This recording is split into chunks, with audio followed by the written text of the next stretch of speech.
मैं हूं नीरज लाल शास्त्री। अद्य भवतां सर्वेषां संस्कृत अनुशिक्षणे स्वागतम् अस्ति। आर्मी पब्लिक स्कूल ब्यास की तरफ से मैं आपका हार्दिक स्वागत करता हूं। मित्रों, आज हम आपकी 8वीं की पुस्तक रुचिरा का श्री गणेश करेंगे। तो चलिए चलते हैं आपकी रुचिरा की पुस्तक के पहले अध्याय की तरफ। सुभाषितानि प्रथमा पाठः प्रथमा भागः। आप अपनी स्क्रीन पर देख सकते हैं कि सुभाषितानि जो शब्द है दो अलग अलग शब्दों से मिलकर बना है, जिसमें सु का अर्थ है सुंदर, मधुर और हितकर। भाषित का अर्थ है वचन। तो सुभाषित का जो अर्थ है कि सुंदर, मधुर और हितकर। हितकर अर्थात आपके लाभ में आने वाले ऐसे शब्द, ऐसे वचन सुभाषित कहलाते हैं। और सुभाषितम शब्दमिदम अकारांत नपुंसकलिंगम प्रथमा विभक्त्या बहुवचनम अस्ति। अकारांत नपुंसकलिंग शब्द का प्रथम विभक्ति का बहुवचन है। और मित्रों, सुभाषित जैसे श्लोक जो हैं आपको संस्कृत के सुक्ति मंजरी, नीति शतक, मनुस्मृति, शिशुपाल वध, पंचतंत्र आदि ऐसे तमाम ग्रंथ हैं जहां पर आपको सुभाषित जैसे श्लोक मिलते हैं। तो सुभाषित किस लिए पढ़ते हैं? सुभाषित पढ़ने का फायदा क्या है, लाभ क्या है? तो ऐसे सुंदर, मधुर जो सुभाषित हैं हमारे व्यक्तित्व को, हमारी पर्सनैलिटी को और अधिक अच्छा बनाते हैं और अधिक सुदृढ़ बनाते हैं, मजबूत बनाते हैं। तो चलिए चलते हैं पहले श्लोक की तरफ। चलिए, आपके सामने है पहला श्लोक। गुणा गुणज्येषु गुणा भवन्ति ते निर्गुणं प्राप्य भवन्ति दोषा। तु स्वादुतोयः प्रभवन्ति नद्यः समुद्रम् आसाद्य भवन्ति पेयः। तो सबसे पहले आप यहाँ अपनी स्क्रीन पर देख सकते हैं कि पदच्छेदः। पदच्छेद क्या है जो आपको हर श्लोक में मिलेगा, उसके बारे में आपको बता देता हूँ कि संस्कृत में श्लोकों को लिखते समय जो कवि थे जिन्होंने श्लोकों की रचना की, श्लोककर्ता, वो शब्दों को अपने हिसाब से उसे लगाते हैं। लेकिन पदच्छेद और अनव्य ये दो ऐसी क्रिया है, ये दो ऐसे काम हैं कि पदच्छेद में हम शब्दों को, जो संधि युक्त शब्द हैं उनका संधि विच्छेद करते हैं ताकि हम एक एक शब्द को अच्छी तरह से समझ पाएं। और उसके बाद आप देख सकते हैं नीचे अनव्य। अनव्य जिसे प्रोज ऑर्डर भी कहा जाता है, अनव्य में हम शब्दों को उस सही क्रम में लगाते हैं जिससे हमें क्या है, श्लोक का सही अर्थ पता लग जाए। तो चलिए पहले श्लोक का पदच्छेद कर लेते हैं। गुणा गुणज्येषु गुणा भवन्ति ते निर्गुणं प्राप्य भवन्ति दोषा। अब हमारे पास शब्द था सुस्वादुतोयः, हमने इसको अलग अलग किया है। सुस्वादुतोयः प्रभवन्ति नद्यः। अब हमारे पास शब्द था समुद्रम आसाद्य, समुद्रम शब्द को अलग किया, आसाद्य को अलग किया। भवन्त्यपेयः, इसका भी हमने संधि विच्छेद किया, भवन्ति अपेयः। अब इन शब्दों को सही क्रम में लगाना अनव्य कहलाता है। गुणा गुणज्येषु गुणा भवन्ति ते गुणा निर्गुणं प्राप्य दोषा भवन्ति। सुस्वादुतोयः नद्यः प्रभवन्ति परंतु नद्यः समुद्रम आसाद्य नद्यः अपेया भवन्ति। अब एक एक शब्द को हम उसके अर्थ से ग्रहण करते हैं। आपके समक्ष शब्दार्थ हैं। गुणा अर्थात जो हमारे अंदर गुण है, धर्म है, स्वभाव, विशेषता है। गुणज्येषु गुणयुक्त जनों से, गुणयुक्त लोगों से मिलने पर और अधिक बढ़ जाते हैं हमारे गुण। ते हमारे गुण। निर्गुणम, निर्गुण जो शब्द है वो निर जमा गुण से बना हुआ है, निर अर्थात बिना, गुण मतलब बिना गुण वाला, जिसे गुणहीन कहा जाता है। प्राप्य लब्ध्वा मिल करके, दोषा दुर्गुण, बुरे गुण। सुस्वादुतोया दो शब्दों से मिलकर बना हुआ है, जिसमें से उपसर्ग हमने अलग कर दिया। तो उपसर्ग स्वादुतोया अर्थात स्वादिष्ट जल से युक्त, नद्यः मतलब नदी, सरिता, प्रवहन्ति बहती हैं, समुद्रम सागरम जलधिम असाध्य प्राप्त करके, अपेयः पातुम अयोग्य पीने योग्य नहीं रह जाता। तो देखिए अब हम इसके भावार्थ को देख लेते हैं कि गुणा गुणी जनेषु सद्गुणा भवन्ति। गुण जो है गुणी लोगों से मिलने पर सद्गुण बन जाते हैं, परंतु ते एव गुणा निर्गुणम जन्म प्राप्य दोषा भवन्ति। लेकिन वही गुण अगर हम ऐसे बुरे व्यक्तियों से मिलते हैं जिनके पास किसी भी प्रकार का कोई गुण नहीं है, तो हमारे जो गुण है हमारे भीतर वो क्या है, दोष में बदल जाते हैं, अर्थात हमारे गुण जो है वो निर्गुण बन जाते हैं। इस प्रकार यथा नदीनां जलम यावत् पर्यंतम नदीषु भवति, जब तक नदियों का जल नदियों में बहता रहता है, तावत् पर्यंतम तद जलम मधुरम पातुम योग्यम च भवति, तब तक वो जल मधुर, मीठा और पीने लायक होता है। परंतु तदेव जलम यदा समुद्रे पतति, लेकिन जब वही नदियों का जल समुद्र में गिर जाता है, समुद्र में जाकर मिल जाता है, तरहि तद जलम पातुम योग्यम न भवति, तब वो जल पीने लायक नहीं रह जाता। उसके हिंदी अर्थ को देखिए कि विद्वान और गुणी व्यक्तियों के पास जाकर ही हमारे जो गुण हैं वो सद्गुण मतलब अच्छे बन जाते हैं, परंतु वही गुण अगर गुणहीन व्यक्तियों के पास, बुरे व्यक्तियों के पास संसर्ग मिलने से दोषों में बदल जाते हैं। जैसे नदियों में मधुर और स्वादिष्ट बहने वाला जल जब समुद्र में जाकर मिल जाता है तो वो खारा हो जाता है और पीने लायक नहीं रह जाता। यहाँ पे इंग्लिश अर्थ भी है, आप इसको भी देख सकते हैं। तो ये था हमारा पहला श्लोक। चलते हैं दूसरे श्लोक की तरफ। साहित्य संगीत कला विहीना साक्षात पशु पुच्छ विषाणहीना तृणं न खादन्नपि जीवमानः तद्भागधेयं परमं पशुना। नीति शतक का श्लोक है ये। तो सबसे पहले पद छेद करते हैं हम इसका। पद छेद संधि विच्छेद करना, पदों को अलग अलग करते हैं। साहित्य और संगीत कला विहीना, तो इतना बड़ा शब्द था उसे अलग अलग कर लिया हमने। साक्षात पशु पुच्छ विषाणहीना तृणं न खादन् अपि जीवमानः तद्भागधेयं परमं पशुना। अनव्य। अब हम श्लोक के सही अर्थ को जानने के लिए उसे सही क्रम में रखते हैं। यह मनुष्य साहित्य संगीत कला विहीन अस्ति पुच्छ विषाणहीन साक्षात पशु एव अस्ति तृणं न खादन्नपि सह जीवमान अस्ति तद पशूनां परमं भागधेयम् अस्ति। अब एक एक शब्द के अर्थ को देख लेते हैं। साहित्य किसी भी भाषा के अंदर जितनी भी लिखित रचनाएं हैं, चाहे वो कविता है, कहानियां हैं, संस्मरण है, वो सारा का सारा उस भाषा का साहित्य कहलाता है। मान लीजिए हमारे संस्कृत में गीता, महाभारत, रामायण और जितनी तमाम पुस्तकें संस्कृत की है वो सारा संस्कृत का साहित्य कहलाता है। चाहे वो वेद हैं, पुराण हैं, उपनिषद हैं। इसी प्रकार इंग्लिश में लिखी गई जितनी भी रचनाएं हैं, all the poems, stories and so many things, वो सारी की सारी इंग्लिश लिटरेचर के अंतर्गत आती है।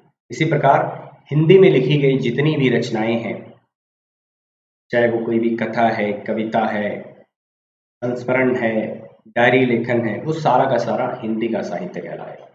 इसी प्रकार ये श्लोक जो है साहित्य के अंदर कविताएं, नाटक, गीत वो सब आता है। तो क्या कहा गया इसमें, इस श्लोक में ये बताया गया है कि जो व्यक्ति साहित्य, संगीत विद्या में, कला में, कला कोई भी स्किल वो नाचना कला हो सकता है, कुछ बनाना कला हो सकता है, शिल्प, चित्र, अभिनय, नाटक करना कला हो सकता है। तो आजकल बहुत सारी कलाएं हैं, बहुत सारी ऐसे आर्ट हैं जिसको आप जानते हैं। विहीन, रहित है, अर्थात कि कोई ऐसा व्यक्ति जो ना तो साहित्य में रुचि रखता है, ना संगीत में रुचि रखता है, ना किसी कला में रुचि रखता है, उसमें ये रुचि नहीं है। तो कहते हैं वो मनुष्य होते हुए भी कैसा है? पुच्छ विषाणहीन। पुच्छ अर्थात पूंछ, विषाण अर्थात सींग, हीन रहित, साक्षात प्रत्यक्ष। वो क्या है?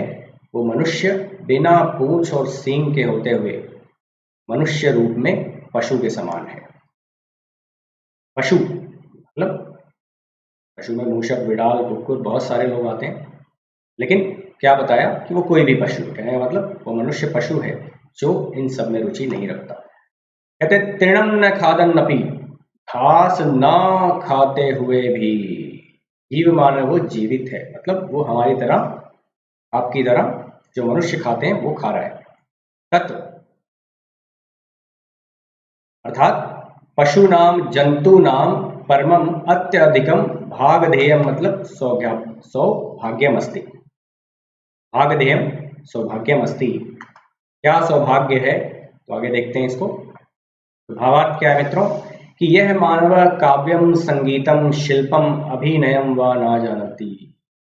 जो मनुष्य ना तो काव्य जानता है, ना संगीत जानता है, ना कोई कला जानता है, स मानव वो मनुष्य पुच्छ बिना पूंछ के, विषाणम और बिना सींग के, वस्तुतः पशु ये बस्ती वो पशु के समान है। इदम पशुनाम परमम सौभाग्यम अस्ति, और ये पशुओं का सौभाग्य है। यहाँ पे व्यंग्य किया गया है कि सह पशु इव घासम ना खादित्वापि जीवति, वो पशुओं की तरह घास खाकर जीवित नहीं रहता। मतलब वो मनुष्यों वाला भोजन करता है, जिससे अनेन पशुनाम भोजनम रक्षितम भवति, जिससे पशुओं की भोजन की रक्षा हो गई है। तो यहाँ पे क्या है जी? ये व्यंग्य किया हुआ था। और व्यंग्य एक ऐसी विधा है जिसमें हम अप्रत्यक्ष रूप से किसी बात को कहते हैं। तो इस श्लोक का हिंदी अर्थ भी जान लेते हैं कि जो मनुष्य काव्य, संगीत, शिल्प, कला, अभिनय भी कला ही है। अभिनय और शिल्प में फर्क क्या है मैं वो बता देता हूँ आपको। शिल्प क्या है? हाथों से की जाने वाली कोई भी कला वो शिल्प कला के मध्य आती है। अभिनय अपने शरीर के द्वारा की जाने वाली कोई भी कला वो क्या है? अभिनय के अंतर्गत आती है। तो जो व्यक्ति संगीत, शिल्प और अभिनय आदि किसी भी कलाओं को नहीं जानता और रुचि भी नहीं रखता है जानने की, वो मनुष्य पूंछ और सींगों के बिना होने पर भी वो साक्षात पशु के समान है। तो ये पशुओं का बहुत बड़ा सौभाग्य है कि वो घास ना खाकर भी जीवित है। कहने का मतलब कि वो व्यक्ति मनुष्य की तरह मनुष्य का भोजन करता है। तो जिससे क्या है, अप्रत्यक्ष रूप से अगर मैं बात कहूँ तो ऐसे बेचारे उन पशुओं का थोड़ा भोजन बच रहा है। चलते हैं तीसरे श्लोक की तरफ। ये था हमारा पहला भाग। तो इसी पाठ के दूसरे भाग में कुछ और श्लोकों को देखते हैं। तो आपके सामने तीसरा श्लोक है। लुब्धस्य नश्यति यशः विष्णस्य मैत्री, नष्ट क्रियस्य कुलम अर्थपरस्य धर्मः, विद्याफलं व्यसनिनः कृपणस्य सौख्यम, राज्यम प्रमथ सचिवस्य नराधिपस्य। पंचतंत्र का श्लोक है ये। पदच्छेद, सबसे पहले श्लोक के पदों को अलग अलग कर लेते हैं। लुब्धस्य नश्यति यशः विष्णस्य मैत्री, नष्ट क्रियस्य कुलम अर्थपरस्य धर्मः, विद्याफलं व्यसनिनः कृपणस्य सौख्यम, राज्यम प्रमथ सचिवस्य नर अधिपस्य। 90 श्लोक के अर्थ को सही तरीके से जानने के लिए पदों को सही क्रम में लगाते हैं। लुब्धस्य यशः नश्यति, विष्णस्य मैत्री नश्यति, नष्ट क्रियस्य कुलम नश्यति, अर्थपरस्य धर्मः नश्यति, व्यसनिनः विद्याफलं नश्यति, कृपणस्य सौख्यम नश्यति, प्रमत्त सचिवस्य नराधिपस्य राज्यम नश्यति। चलिए शब्दों को ध्यानपूर्वक देखते हैं। लुब्धस्य अर्थात लोभी जनस्य, लोभ करने वाले लोगों का, यशः प्रसिद्धि जो उनका नाम है, विशुनस्य कर्णेजपस्य अर्थात रहस्य भेदी चुगली करने वाला, मैत्री मित्रता, नष्ट क्रियस्य दुराचारी अर्थात बुरे काम करने वाला, कुलम वंश और परिवार, अर्थपरस्य अर्थ कहा जाता है धन को, परस्य अर्थात लालच करने वाला, धन का लालच करने वाला, धर्म स्वभाव उसका जो कर्तव्य है, व्यसनिनः जो क्या है बुरे कार्यों में लगा रहता है, विद्याफलम विद्या ज्ञान, कृपणस्य अर्थात शूद्रस्य जिसे कंजूस कहा जाता है, सौख्यम उसका सुख, प्रमत्त का अर्थ होता है विवेकहीन जिसके पास बुद्धि ना हो, सचिव सचिव ऑफिसर कह सकते हैं, अफसर कह सकते हैं, अधिकारी कह सकते हैं, मंत्री भी कहा जा सकता है, नर अधिपस्य मतलब राजा का, राज्यम देश या राष्ट्र, नश्यति मतलब नष्ट हो जाता है। चलिए ये भावार्थ और सलार्थ को देखते हैं। भावार्थ है कि लोभ युक्त मानवस्य कीर्ति नश्यति, अर्थात लोभ करने वाले मानव का, मनुष्य का कीर्ति जो उसकी प्रसिद्धि है, नाम है, नश्यति अर्थात नष्ट हो जाती है। रहस्य भेदिनस्य, विष्णस्य का मतलब रहस्य भेदी, जो रहस्य भेदी होता है, चुगली करने वाला होता है। मित्रस्य मित्रता नश्यति, उसकी क्या है मित्रता नष्ट हो जाती है। तथैव यह अकृत्यम करोति, उसी प्रकार जो अकृत्य बुरे कार्य करता है, तस्य कुलम नश्यति, उसका कुल परिवार नष्ट हो जाता है। यह केवलम धनस्य विषय एव चिंतति, जो क्या है केवल धन के बारे में सोचता रहता है, मतलब धन का लालच करता है, तस्य धर्मा नश्यति, उसका स्वभाव नष्ट हो जाता है। दुष्ट अभ्यास युक्तस्य मानवस्य विद्या नश्यति, दुष्ट अभ्यास अर्थात क्या है ऐसे दुष्ट व्यक्ति जो क्या बुरे कार्यों में ही लगे रहते हैं, व्यसन कार्यों में लगे रहते हैं, ऐसे मनुष्यों का जो ज्ञान है वो नष्ट हो जाता है। कृपणस्य सुखम नश्यति, और कंजूस का सुख नष्ट हो जाता है। यस्य नृपस्य, जिस राजा के मंत्रिणः मंत्री सचिव अधिकारी विवेकहीन है, बुद्धिहीन है, तस्य नृपस्य राज्यम नश्यति, उस राजा का जो राज्य है वो नष्ट हो जाता है। चलिए श्लोक का हिंदी अर्थ आप समझ गए हैं, देख लेते हैं। कि लोभी का यश और चुगली करने वाले की मित्रता, बुरे काम करने वाले का कुल, और क्या है धन का लालच करने वाले का धर्म, और बुरी आदतें वाले की विद्या, और कंजूस का सुख, और विवेकहीन मंत्री वाले राजा का राज्य नष्ट हो जाता है।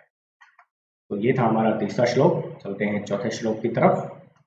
पीत्वा रसम तु कटुकम मधुरम समानम, माधुर्यम एव जनयेत मधुमक्षिका असौ, तन्तः तथैव सम सज्जन दुर्जनानां, श्रुत्वा वचः मधुर सुक्त रसम सृजन्ति। पदच्छेद करते हैं। पीत्वा रसम तु कटुकम मधुरम समानम, माधुर्यम एव जनयेत मधुमक्षिकासौ, तन्तः तथा एव सम सज्जन दुर्जनानां, श्रुत्वा वचः मधुर सुक्त रसम सृजन्ति। अनव्य। असौ मधुमक्षिका तु समानं मधुरं कटुकं रसं पीत्वा माधुर्यम् एव जनयेत, तथा एव सन्तः सम सज्जन दुर्जनानां वचः श्रुत्वा मधुर सुक्त रसं सृजन्ति। तो चलिए जी देखते हैं श्लोक के एक एक शब्द के अर्थ को। कि असौ ऐसा यह, मधुमक्षिका जो मधुमक्खी है, तू निश्चय ही, समानम समान रूप से, मधुरम मीठा रस, कटुकम कड़वा रस, रसम रस को कहा गया है, पीत्वा पीने के लिए, माधुर्यम मधुर मीठा, एव ही जनयेत निर्माण करती हैं, बनाती हैं, तथैव उसी प्रकार से, संतः जो साधु जन है, अच्छे लोग हैं, सम सज्जन दुर्जनानाम सज्जनों और दुर्जनों को समान रूप से वचः उनके वचनों को श्रुत्वा सुन करके मधुर सुक्त रसम सुभाषित रूप मतलब अच्छे वचनों को ही मधुर वचनों को ही सृजन्ति निर्माण करते हैं, उनके सामने बोलते हैं। तो चलिए जी देखते हैं भावार्थ क्या है। यथा मधुमक्षिका कटुकम मधुरम च रसम पीत्वा माधुर्यम मधु एव निर्मान्ति। जैसे मधुमक्षिका जो मधुमक्खी है कड़वा और मीठा दोनों तरह के रस पीती हैं, तरह तरह के फूलों से रस लेकर आती हैं, पी करके हमारे लिए मधुर मीठे रस का ही निर्माण करती है। तथा उसी प्रकार संतः जो सज्जन लोग हैं वो सज्जनों की दुर्जनों की सज्जन और दुर्जनों दोनों के वचनों को सुनकर मधुर वचनों का ही निर्माण करते हैं, मधुर वचनों को ही बोलते हैं। हिंदी अर्थ क्या है कि जिस प्रकार मधुमक्खी कड़वे और मीठे रस को पी करके शहद का ही उत्पादन करती है, उसी प्रकार सज्जन जो होते हैं वो सज्जन और दुर्जनों दोनों की बातें सुनकर मीठी वाणी ही बोलते हैं, अर्थात वो कभी भी उनके जैसा दुर्जनों के जैसा व्यवहार नहीं करते। चलिए जी चलते हैं इस पाठ के अंतिम भाग की तरफ। तृतीय भाग आपके सामने 5वां श्लोक है। विहाय पौरुषम यो हि दैवम एव अवलंबते प्रासाद सिंहवत् तस्य मूर्धनि तिष्ठन्ति वायसा। पदच्छेद देख लेते हैं। विहाय पौरुषम यह ही दैवम एव अवलंबते प्रासाद सिंहवत् तस्य मूर्धनि तिष्ठन्ति वायसा। नव्य यह पौरुषम विहाय दैवम एव अवलंबते प्रासाद सिंहवत् तस्य मूर्धनि वायसः तिष्ठन्ति। चलिए ये शब्दों के एक एक अर्थ को देख लेते हैं। विहाय कहा जाता है त्यक्त्वा छोड़कर, पौरुषम परिश्रम को, यह जो लोग ही निश्चय से दैवम भाग्य के एव ही अवलंबते भरोसे बैठ जाते हैं। ये लोग कैसे होते हैं? प्रासाद कहा जाता है राजमहल, राजमहल के द्वार, सिंहवत शेर की तरह, तस्य ऐसे लोग, मूर्धनि शिरसी उनके सिर पर, तिष्ठन्ति उपविशन्ति मतलब बैठते हैं, वायसा मतलब कौवे।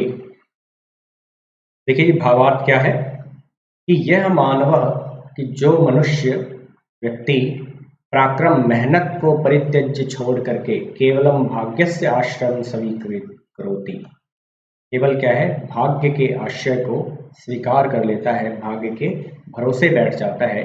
समाज तस्य तथैव अनादरः भवति, तो समाज में सोसाइटी में उसका अनादर होता है, उसका तिरस्कार होता है। कि यथा जैसे राजभवनस्य द्वारे, राजभवन के द्वार पर स्थितस्य रखी हुई सिंहस्य प्रतिमाया, शेर की जो मूर्ति है, शिरसि उसके सिर पर, काकः कौवे यथा इच्छम आगत्य उपविशन्ति जब मर्जी आकर के बैठ जाते हैं। तो कहने का मतलब कि वो चाहे शेर हैं लेकिन वो कैसे शेर हैं? वो शेर की मूर्ति हैं, वो सच में शेर नहीं है। यदि वो शेर होते तो वो क्या है कौवों के बैठने का प्रतिकार कर सकते थे, उनका बदला ले सकते थे या उन्हें पकड़ने का प्रयास कर सकते थे। लेकिन यहाँ पे वो शेर कैसे हैं? वो बिना मेहनत वाले हैं, कहने का मतलब सिर्फ मूर्ति है। चलिए हिंदी अर्थ क्या है देखते हैं कि जो मनुष्य पराक्रम मेहनत को छोड़कर केवल भाग्य के भरोसे बैठ जाता है तो उनका क्या समाज में बड़ा ही अपमान होता है। जैसे राजभवन के द्वार पे रखे हुए शेर की मूर्ति पर कौवे आकर कभी भी बैठ जाते हैं, मतलब कि ऐसे व्यक्ति का कोई फायदा नहीं है, कोई लाभ नहीं है जो मेहनत ना करता हो। चलते हैं अगले श्लोक की तरफ। इसका इंग्लिश में भी अर्थ दिया है, आप देख सकते हैं। 6वां श्लोक। पुष्प पत्र फल छाया मूल वलकल दारु भी धन्या मही रूहा येषां विमुखम यान्ति न अर्थिनः। पेड़ों के लिए श्लोक है, परिच्छेद देख लेते हैं। पुष्प पत्र फल छाया मूल वल्कल दारु भी धन्यः महीरुहा येषां विमुखम यान्ति न अर्थिनः। अनव्य पुष्प पत्र फल छाया मूल वल्कल दारु भी युक्ता एते महीरुहा धन्याः सन्ति येषां समीपम आगत्य अर्थिनः विमुखम न यान्ति। तो देखिए जी, शब्दों के एक अर्थ को समझाते हैं कि पुष्प फूलों को कहा गया है, पत्र पत्तों को कहा गया है, फल फल को, छाया छाया, मूल जड़, वल्कल वृक्ष के ऊपर की जो त्वचा होती है उससे बनाया गया वस्त्र, दारू अर्थात पेड़ को, काष्ठ लकड़ी को कहा गया है। महीरुहा पेड़ों को कहते हैं, धन्य पेड़ जो है प्रशंसनीय है, जितनी उनकी प्रशंसा की जाए कम है। ये शाम वृक्षों के समीप, वृक्षों के पास, अर्थिनः याचक मतलब जो भी कोई जाने वाला व्यक्ति है, विमुखम खाली हाथ, रिक्त, न नहीं, यान्ति मतलब आता, वापस, खाली हाथ वापस नहीं आता है। भावार्थ देखिए कि ये शाम समीपे, जिनके पास मतलब पेड़ों के पास, जिनके पास पुष्प है, पत्र है, फल है, छाया है, मूल मतलब जड़, वल्कल, वल्कल कहा जाता है वृक्ष की जो ऊपर की त्वचा है उससे बना हुआ वस्त्र। तो कहते हैं काष्ठानी संति, अर्थात वृक्षों के पास क्या क्या चीजें होती है। वृक्ष के पास फूल होते हैं, पत्ते होते हैं, वो वृक्ष में फल देते हैं, वृक्ष में छाया प्रदान करते हैं, उनकी जड़ें काम में आती हैं, बहुत से वृक्षों की जड़ों से औषधि बनती है। वल्कल, जैसा अभी बताया कि प्राचीन समय में उनसे वस्त्र निर्माण किया जाता था, उनके ऊपर की जो छाल है। और काष्ठानी हमें लकड़ी देते हैं। तो कहने का मतलब वृक्ष हमें इतनी सारी चीजें प्रदान करते हैं, वृक्ष हमें ऑक्सीजन देते हैं जिसे प्राणवायु कहा जाता है। ते वृक्षा, ये वृक्ष जो है, स्वम समीपम, अपने समीप, आगतेभ्य याचकेभ्य, इनके पास कोई भी आया हुआ याचक, याचक अर्थात मांगने वाला, किम अपि यच्छन्ति, कुछ ना कुछ लेकर ही जाता है। कदापि कश्चन अपि याचक, कभी भी कोई भी याचक मांगने वाला, तेभ्य, इन वृक्षों के पास से, रिक्त हस्त, खाली हाथ, ना गच्छति, कभी खाली हाथ वापस नहीं जाता या वापस नहीं आता। अतः इसलिए ते वृक्षा धन्या संति, इसलिए ये वृक्ष जो है धन्य है, मतलब प्रशंसनीय है। हिंदी अर्थ भी देख लीजिए जी, जिसके पास फूल हैं, पत्ते हैं, फल, छाया, जड़, वल्कल और लकड़ियां हैं, वे आए हुए याचकों को कुछ ना कुछ जरूर देते हैं। कोई भी जो याचक है इन वृक्षों के पास से कभी भी खाली हाथ नहीं लौटता, अर्थात ये वृक्ष जो है बहुत ही धन्य है और हमें भी वृक्ष लगाने चाहिए। इंग्लिश शब्द है, देख सकते हैं इसको भी। तो आगे जी 7वां और अंतिम श्लोक कि चिंतनीया ही विपदाम आदावेव प्रतिक्रिया न कूप खननम युक्तम प्रदीप्ते वहिनी न गृहे। परिच्छेद देखते हैं कि चिंतनीया ही विपदाम आदौ एव प्रतिक्रिया न कूप खननम युक्तम प्रदीप्ते वहिनी न गृहे। नव्य आदौ एव विपदाम ही प्रतिक्रिया चिंतनीया भवन्ति वहिनी न प्रदीप्ते गृहे कूप खननम युक्तम न भवन्ति भवति। देखिए जी, शब्दों के एक एक अर्थ हो। चिंतनीय मतलब विचारणीय, विचार करना चाहिए, सोचना चाहिए। ही निश्चय से, विपदाम विपत्ति के, आदौ मतलब आरंभ में। कहते हैं जब भी कोई कार्य करते हैं तो उस कार्य के करने से पहले उसके लाभ क्या हो सकते हैं, उसकी क्या क्या हानियां हो सकती हैं, ताकि उस कार्य में आने वाली जो भी हानि है, जो भी विपदा है, जो भी मुसीबत है, उसको पहले से अगर उसके आइडिया हमारे पास, उसका उपाय है तो हम उससे निपट सकते हैं। प्रतिक्रिया मतलब उपाय। कूप खननम कूपस्य निर्माणम, कुएं का निर्माण युक्तम उचितम ठीक नहीं है। प्रदीप्ते मतलब जलती हुई, वहनीना अग्निना मतलब आग से, गृहे मतलब हवन में। तो चलिए भावार्थ देखते हैं इसका। तो यह बताया गया कि कस्मिन् अपि कार्ये समस्यानां संभावना भवन्ति, किसी भी काम में समस्या की संभावना जरूर होती है, प्रॉब्लम कभी भी आ सकती है। तो इसलिए तासाम समस्यानां निवारणाय उपायः पूर्वमेव चिंतनीया, तो ऐसे समस्या से निपटने का जो उपाय है वो हमें पहले से ही सोच के रखना चाहिए कि किसी भी काम के प्रोज और कॉन्स क्या क्या हो सकते हैं। क्योंकि यथा गृहम ज्वलति, क्योंकि जब अगर घर में आग लग जाए, तदा कूप खननम उचितम न भवति, तब हम कुएं को खोदने का क्या फायदा, तब तक तो घर जलकर राख हो जाएगा। हिंदी अर्थ क्या है जी, कि मनुष्य को विपत्ति मुसीबत आने से पहले ही उसके बारे में विचार कर लेना चाहिए, क्योंकि घर में आग लग जाने के बाद कुआं खोदने का कोई फायदा नहीं होता।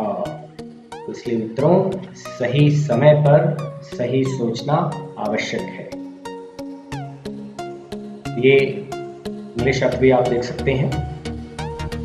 तो मित्रों, ये था हमारा पहला पार्ट। तो मिलते हैं अगली संस्कृत की वीडियो में, तब तक के लिए प्रणाम।